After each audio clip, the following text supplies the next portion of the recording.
Allez, bienvenue à tous sur WWE Info, et voici les titres. On parlera donc de WWE, y a-t-il eu un impact? Lesnar. En même temps, on parlera de Night Champion avec 2 matchs possibles, des résultats de NXT, et de Daniel Bryan où le sort s'acharne. Allez, place maintenant à Raw avec une grande question: est-ce que Brock Lesnar a permis à Raw d'avoir de belles audiences après les événements du SummerSlam? Malheureusement non, puisque les Raw a connu une baisse de 2,5% pour un chiffre de 4,1 millions de téléspectateurs.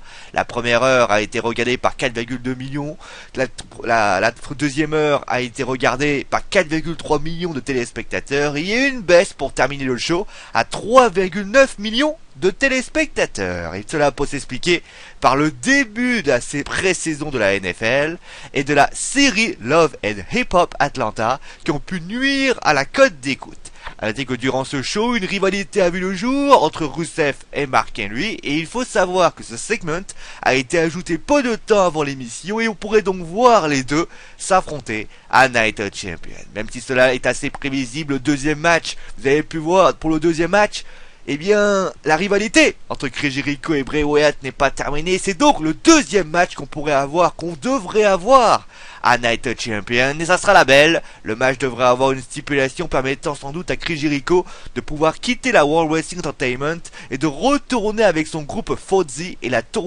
sa tournée pendant une durée inconnu. Pour revenir au scénario de la WWE, celui du SummerSlam également a plusieurs fois été modifié. Par exemple, il devait y avoir un segment entre le Big Show et Mark Henry, mais ceci a été retiré pour éviter que les fans se déconnectent de ce qui se passait sur le ring.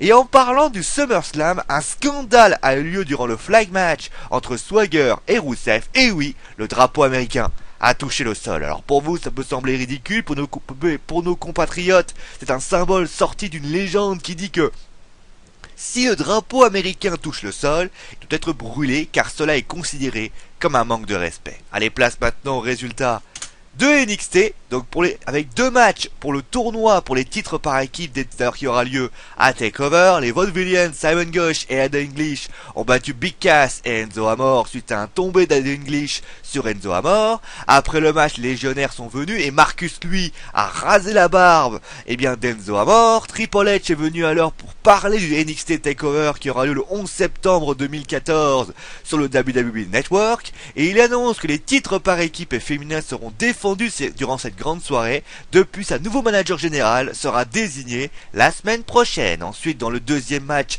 Tyson Kidd a battu Tyler Breeze par décompte à l'extérieur, Charlotte a battu Becky Lynch par tombée, et Mojo Rawley a battu Steve Cutler par tombée. Et dans le deuxième match pour le tournoi, pour les désigner les challengers numéro 1 pour les titres par équipe, Sami Zayn et Adam Rose ont battu Kalisto et Sin Cara suite à un tombé d'Adam Rose sur Sin Cara. Et dans ce show, vous avez pu constater l'absence de Baron Corbin.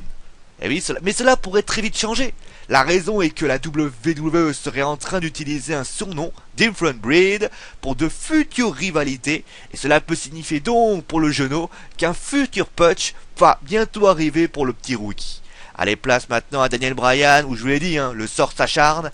Malheureusement, Marie ne risque pas de voir son Bryan avant très longtemps, puisqu'il se dit que l'ancien champion du monde va de nouveau repasser sur le billard pour une opération Tommy John. Alors qu'est-ce que c'est qu'une opération Tommy John? C'est une intervention chirurgicale du coude assez lourde, et d'ailleurs fait souvent au niveau de la NFL, au niveau de différents sports qui demandent beaucoup de force au niveau des coudes, et qui demande une période de rééducation qui peut aller jusqu'à 1 an. Pour le moment, on parlait d'un retour au Royal Rumble 2015, mais avec cette information, on risque de le voir au Royal Rumble 2016. Maintenant, la WWE espère éviter cette chirurgie en trouvant un autre traitement qui permettrait à Bryan de pouvoir revenir rapidement. Bon allez, c'est la fin de WWE Info, on se retrouve donc pas demain, puisque c'est la fin de semaine, lundi, on parlera des résultats de SmackDown, de John Cena et d'Alberto Del Rio. Allez, bon week-end à tous, n'oubliez pas le live à 15h30 cet après-midi, on vous attend tous, et c'est mon dernier mot, parce que je l'ai dit. Allez, ciao à tous.